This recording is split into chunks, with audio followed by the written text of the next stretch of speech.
আপনার খামারে কি এখনো এলএসডি ভ্যাকসিন দেননি? তাহলে হয়তো 500 টাকা বাঁচাতে গিয়ে লাখ টাকার গাভী হারানোর ঝুঁকি নিচ্ছেন। সবাইকে নমস্কার। বর্তমান সময়ে খামারিদের সবচেয়ে বড় সমস্যা হলো এলএসডি বা লাম্পি স্কিন ডিজিজ ভাইরাস। এই রোগটা এখন অনেক বেশি ছড়িয়ে পড়েছে।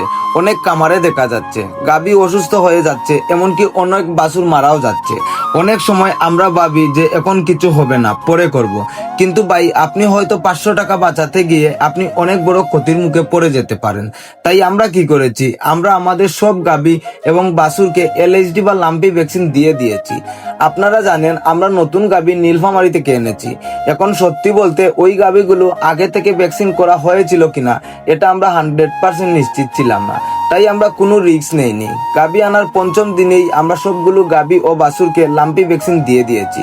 আর আমরা বেসরকারি ভ্যাকসিন লাম্পি ভ্যাক এটা ব্যবহার করি। দাম একটু বেশি হলেও আমরা শুরু থেকে এটাই ব্যবহার করে আসছি, আর রেজাল্টও ভালো পাচ্ছি। আর এখানে একটা কথা পরিষ্কার করে বলে রাখি, ভ্যাকসিন দিলেই যে 100% রোগ হবে না এমনটা কিন্তু নয়। কিন্তু আপনি আপনার দিক থেকে 100% চেষ্টা তো করতেই পারেন। বাকি সবকিছু সৃষ্টিকর্তার হাতে ছেড়ে দিন। এখন প্রশ্ন হলো, ভ্যাকসিনের পাশাপাশি আর কি করতে হবে?